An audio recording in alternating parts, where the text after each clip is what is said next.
In a very busy, ever-changing society, we need to learn to take time, to be present, to reflect, and to be our true selves. My wish for all of you that this show gives you this. Welcome to Conversations with Clena. Welcome everyone to this episode of Conversations with Clena. Now I've got a very special guest this week. Pete Lonton, a good friend, a husband, an author, a father, the host of the Fire in the Belly podcast. My goodness, is there anything you haven't done, Pete? Quite a lot, hopefully. But yeah, listen, thank you so much. Thank you for having me on. I really appreciate being here. Well, it is great to have you here. So you're also recently a TEDx speaker. Mm-hmm. So what I've kind of started to notice here is a pattern of personal development. Is this something that you got into recently, or is this something that you've always done? It's a decision to be, I think is probably the best way of putting it. Approximately 4.5 years ago, I had a sort of a particularly dark point in my life. And it was at that point when I realized that, you know, if I want it to be, it has to be me. And it is that decision to change. And whilst it'd be lovely if someone came and changed it for me, well, ultimately they can't. You have to change for you. And I think for me, it was that decision to be was where it all started. I had to learn how I learn. I had to learn what I wanted to be. So I didn't wake up one day and say, I want to do this, but it was a decision to say, I'm going to learn, or I'm going to read more, or I'm going to be more. Mm-hmm. So it was that journey that led me to where I am today, and this insatiable desire, because I got to a point in my life, statistically the half point in my life, 37 and a half at that time. And I decided that actually, do you know what? I want to live the second half of my life differently. I want to be more and do more. And I actually felt this energy that I almost had to catch up, but it's like I had no time to waste. Mm-hmm. And that's why my step into the development, personal development, has been at a breakneck speed, that some would say. But when you're doing what you love, it doesn't feel like that. Just every day I get to read, immerse myself in different things. And that has led to an incredible focus for me, which not everyone recognizes, but I do it for me, and that's the main thing for me. And have you any regrets leaving it up to like 37? For some people that can be quite late. Why do you think this happens us? Is it because we don't know, or we have never been taught it? I think we all play roles in our life, roles of being a mother, being a child, being someone at work, being all these different things. And that it has a purpose. But at the same time, then I think you get to a point in your life when playing those roles costs you energy, it costs you time. Mm-hmm. And for me, and I can only say for me, but even with the guests that I've spoken to, the physical energy to carry all these roles, that I am somebody with my husband or my wife, I'm somebody with my kids, I'm a different person at work, I'm a different person with my mother, my father, my friends, until you actually get almost exhausted. And I do think that a midlife crisis or a midlife opportunity comes together where people say enough is enough. And I know that was what happened for me. I think it's the point when you say, I want to just be. I don't want to be pleasing other people, because people pleasing it's almost a disease in many ways. And we ask other people, who should I be? What should I do? But when you ask yourself, it's saying, what do I want to be? And that's where I got. I didn't know what I wanted to be. So I don't believe you necessarily just wake up and saying, I want to be X, an actor, a star, a radio presenter, whatever it may be. But what you can do is decide to make a decision to change. So for me, it was just starting to take the habits of people that were successful, which could be reading, could be changing habits, could be changing the people you're around, doing something different, doing something new, right? And when you do that, it feels slightly foreign, but at the same time, when you're changing and you're deciding, quite often you're growing. So it's just the decision to change is huge in itself. So we don't need to know what the end journey is or the end destination is. We just need to decide to change. So if you want something different in your life, you want to be something different, you want to find out who you are, then that's a journey I would encourage anyone to go on. And that's what it was for me, because I was so far, the gap between who I truly am and who I was at that time was so huge, I couldn't relate the two. And that's quite a dark place. I know for me, I've had depression twice in my life, and I openly talk about it, whether that's, for men or for anyone, and saying, listen, depression also is a symptom, it's not a cause. And when you realize that and you discover that there's so many things in your life that you can look at, you can change your past. There's amazing thing in your reflection on how you look at things. So for me, it was bringing that all together and saying, I need to decide for me. I need to decide to do something different, because it's very easy to look externally, but what's very different is looking internally and saying, how can I do it? What is my passion? What is my fire in my belly? What is the thing that's going to make me different or unique, or who you are? So a bit of a long answer, but that's it's that desire and that passion to be is where I'd say anyone should be trying to find in their life. Absolutely, and that was very, very powerful. You said something there that really resonated with me: midlife opportunity. And in this modern society, people do call it a midlife crisis, but a midlife opportunity obviously is a more optimistic, positive outlook on life. What opportunities then did you give yourself? So that's around the time of launching The Fire in the Belly. Let's talk about that, because that is an amazing podcast. Thank you. I mean, it's that was a question from me, that how is it that some people in life, and it is perception, but some people in life we look at and they could be the same age, or we knew them growing up or something, something that we relate to, and they say, but they've done exponentially better or different or whatever it is. Not that I subscribe to that, but we look at them as in, with envy, look at them as in, what I could have done. That was something I recognized and saying, well, I'm not where I wanted to be. I couldn't have worked any harder. The amount of stress I put myself under was huge. And the role I was playing as a business owner, because we did lose a business at that time, as a business owner, I was there, and the stress, and who am I? I'm a boss, I'm an employer, I'm responsible for all these people, I'm responsible for customers, and you take on all these things, and you put yourself in that position. But then you also say, but that's also not who I am. That's the role I've been playing. So deciding to change that and speak to people, and that's where my curiosity, and I would say to anyone, have a raving curiosity, because that's how Fire in the Belly came about. For the first person, I mean, at that time, I'll never forget, I was, we had twin girls just born at that time, and I was literally pushing them up the road, and I'm sitting here, I'm almost shouting at the air saying, what's the difference? Why do some people get up and take over the world and some people get up and turn on the TV? What's the difference? Is it our DNA? Is it a passion? Is it inside us? Is it not? And really, when I started to ask that question, and the first person I asked, was my brother-in-law, this led to like a 3.5 hour conversation that we literally had to tear ourselves away from. And we asked, was it nature, was it nurture? All these things. And very quickly that, just this Fire in the Belly kept coming back to me. And I loved it because it was irrelevant of gender, irrelevant of politics, nature, geography, anything else. I could talk to anyone in the world and say, what's your fire in your belly? And it would mean something to them. Some people have heard of the term, but the most common response I would get from anyone to say, what does fire in the belly mean to you? It's saying it's passion. 80 to 90% of people will always say it's passion. Well, okay, if we can find something that you're passionate about, not that other people are passionate about, or the role that you fill, you try and make somebody else passionate, or you try and make your kids passionate. But what if you were a passionate person? And believe me, that could be, I've interviewed people who make tea cozies, and they're one of the best tea cozy makers in the world. But their passion, I mean, I came away from that interview wanting to go make tea cozies. Yeah. But that's how... Impression of increase. Exactly, but that's the energy they gave off.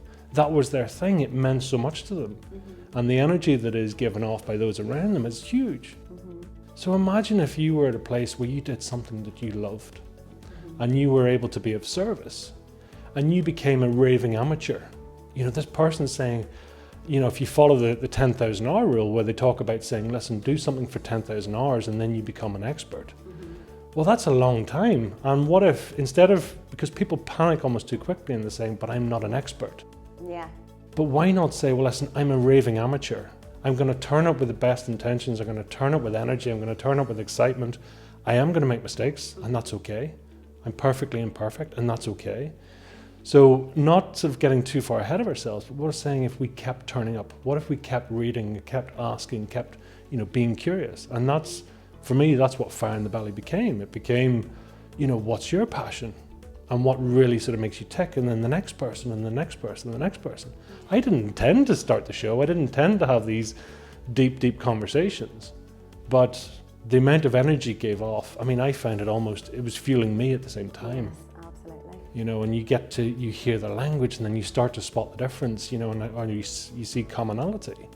And people saying, when they talk about their passions, their energy levels are up. They're talking, their volume goes up, their anxiety, their fears, their depression, everything else starts to fall away because they feel this greater desire to serve, this greater desire to, bring this into the world. And that could be anything from being a mother to being an author to being, a TV host, anything. And that's the thing. Thank God we're all different. Right? Yeah, absolutely. Yeah, and that's something that we're taught at school is, to be different and be unique. But yet, it's what people struggle with the most is being different and being themselves. Do you think it's because people are marinated in fear, or they just simply do not know how to be themselves? I think it's a mixture. The general sort of thought is between the age of 3 and 7, it's almost like we separate who we truly are to who we think we should be. And it's at that separation point that actually, we're trying to be a better student, or we're trying to be, where people are saying, what do you want to be when you grow up? And then you're looking for sort of return signs to say that actually this is who I could be. And then if I pass this test, then mummy's happier. Or if I do this, then daddy's happier, or at school. And that's no bad reflection, but we get these almost reverse acknowledgements from the world to say, if I'm this, then I get this response. Then that makes me right, okay? And that continues on all through life. If I pass the exam, I'm a great person. If I fail the exam, I'm a bad person. And this is just society. And it could be, it could be trauma. And trauma can be huge and trauma can be nothing. It's just a conflict and something outside of our beliefs. But that aspect, I do believe we can go through our life. And I know through my own journey and my own path, and I see life as almost like a big elastic band ball. It's layer after layer after layer after layer, and it could be a belief, it could be a change, it could be an energy, it could be anything. And people talk to almost reversing back to your inner child, and I believe that's what a lot of us are trying to do, is to go back to the person we were before we thought we had to be something different. Okay? And that shows up in our language, that shows up in who we are, that shows up in our energy. So having that childlike curiosity, being, this sort of raving, curious amateur, it allows us to make mistakes, but also allows us to be passionate and saying, well, what if? What if is a beautiful question. What if I just turned up? What if I just tried? And knowing that I'm ultimately going to be the right person and I am going to fail, and that's okay. So it's okay to not be okay. And that's the thing, people, especially with depression and many things in our lives, we almost trying to hide them. We try to hide a lot of things, but there's so much energy there. There's so much energy in these things, and if we can learn to change that energy or to sit with it, like I say, depression is a symptom, it's not a cause. And when I realized that, I don't go out and catch depression. It's because of something that's happened through my life. And by the time I actually sat down and worked that out, I started to realize that actually I was able to unpick that. And accepting that as a part of my life, or accepting that that was a position at that time. But also retrospectively, you get to look at it with, mature reflection. And you look back and saying, God, I was really worried about that, but really I shouldn't have been. As a kid, there's whatever, because we don't have the wider perception. And especially at that time when you're maybe not in a great place, you're very introverted, you're looking inside yourself only. And you don't see that the people around you are, really sort of caring for you or trying to look after you, or all these things are happening. We just don't always see that. So that's why I say you can change your past, because everything is made up of a fact and then a story. Absolutely. Yes. And that's the difference. So if we can start to unpick that and sit with that energy, if we did nothing more than forgive ourselves, if we did nothing more than just be present, if we did nothing more than just say, listen, I'm exactly where I'm supposed to be. So you asked the question earlier, saying almost at 37 and a half, do I almost regret having lost a lot of my life? Not at all. I'm exactly where I was supposed to be. I had to go through that to be where I am now. Because if you changed any part of that formula, then I wouldn't be here. I'd be somewhere else. And so being grateful for everything that's happened, good, bad, and different, changing your perspective. I mean, I lost both my parents, my mother relatively young and my father. And I could say, I lost them. But my perspective now is, I'm so grateful that I had parents that supported me, did amazing things for me, that they were there in my life, I had them. So that's just a perspective change, right? Yeah. Hopefully that makes a bit of sense, but it does, because I'm one of these people as well that would be very much, where we do, for the want of a better word, fail in our lives, and when things don't go the way we think they should go, what I have learned through the years is that it just wasn't for me, that it maybe is a way of the universe or God saying, there's something better. And I am so thankful, like you, for all my failures, for all the traumas I endured, for the sickness that I beat, for everything that kind of didn't go the way it should have went, because it's brought me to where I am today. But for people watching who are in the thick of it, who are in the thick of the chemo, who are in the thick of grief, who are in the thick of losing everything, it can be a hard pill to swallow. It can be a very hard pill to swallow, and let's accept that. When it is all-encompassing, it is all-encompassing. But, I mean, something I've found from a number of guests is saying sometimes in your darkest hour comes your brightest moment. It is that moment of saying, I'm at my lowest point, or I can't take this anymore, or something is going on. Well, it's at that point when perspective shifts. Because when you decide that actually this can get no worse, I'm at that point, well, amazing things happen because suddenly the slate gets wiped clean. And having spoken to a number of people about, NDEs, near-death experiences, they talk about this. Suddenly, before the experience, everything was important. After the experience, nothing's important. And you learn something from that, or anyone that's had a car crash or a trauma or something, suddenly their value system completely shifts and changes. So it's just knowing that actually there's learning in every moment. And even if it is an incredibly hard moment, it's a moment where it feels like it's everything there. And you're saying, well, listen, do you know what? Sometimes good things don't happen so that great things can.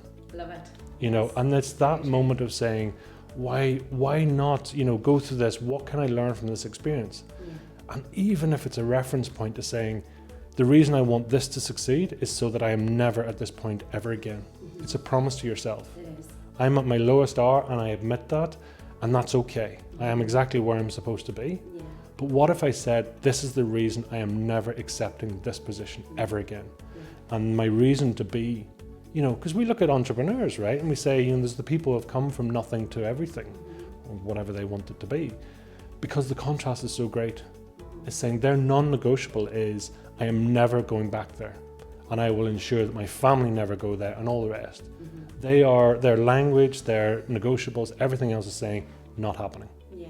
And when anyone is that clear in their intentions and their goals and their desires, the energy will be attracted, and suddenly you're saying, I believe them. I believe them with every bone in my body, because their focus and their energy is absolutely refined. It is such a shift in perception. Something that I would have experienced back in 2013 with the disease that I had to fight back then was, you could very easily sit and say, why me? It was a pity party. And then I really shifted it one day. I think it was halfway through my stunt in hospital. Why not me? Why would it be anybody else? It's me for a reason. It's me to learn something about me, and it's me to change my thinking. If I want to change my personal reality, I'm going to have to change parts of my personality. And one of those things was to become a better listener. So this is like a mission that I am on, is to help people to become better listeners, to listen to themselves first and foremost, and to pour that on to everyone they meet, because it's so, so important.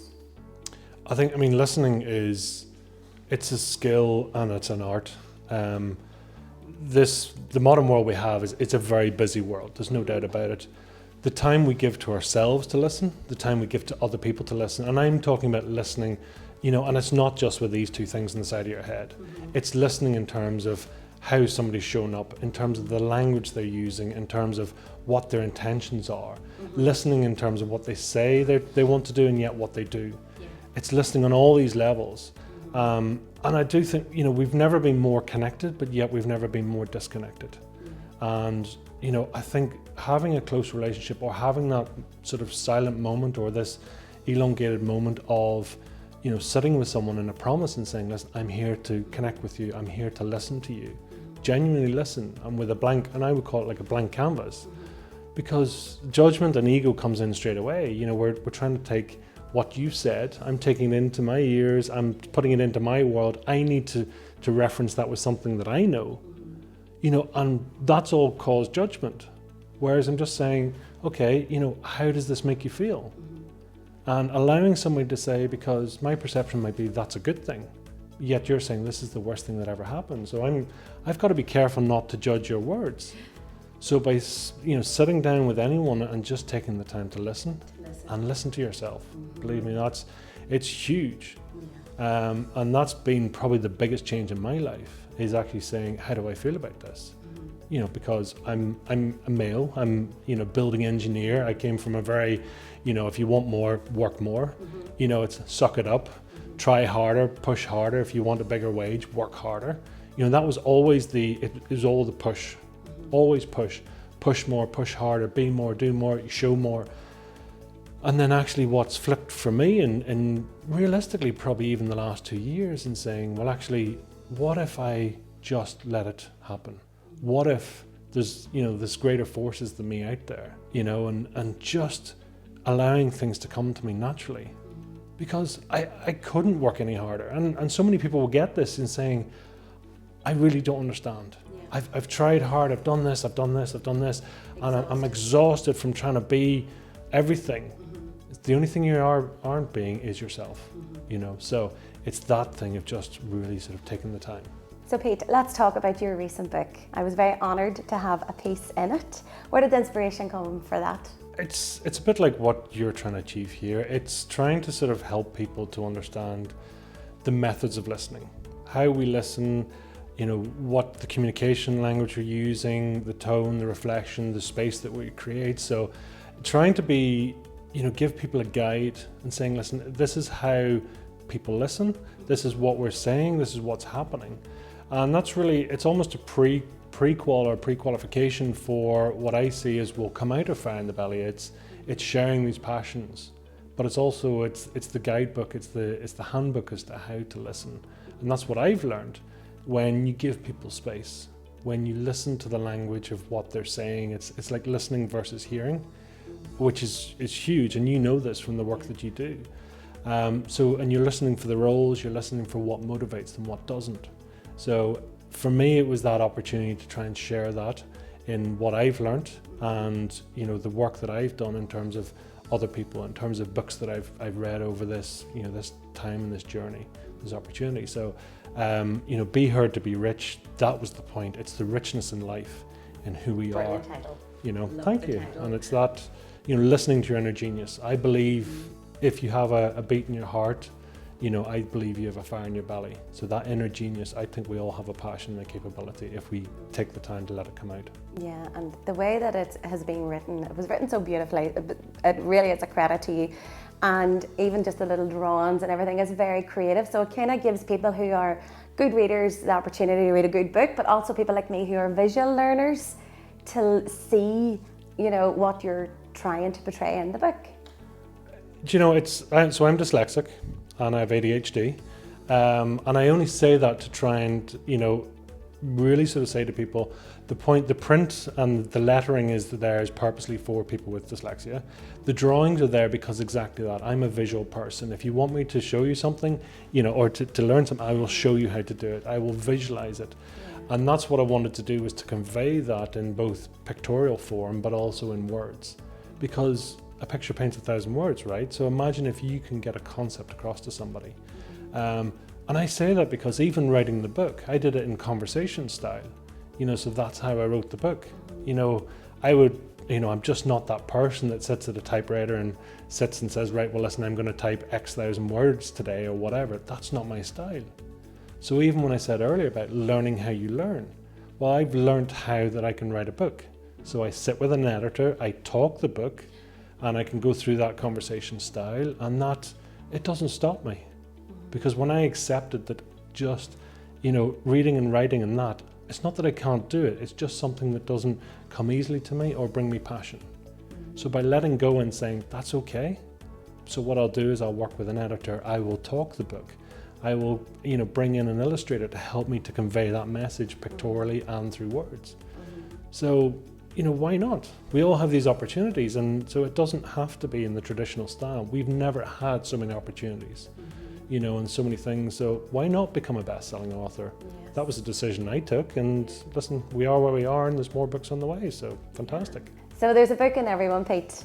And there's a story in everyone, and I want to thank you so much for coming here today. We could listen to you all day, and no doubt our viewers got so much from listening to your story, so thank you.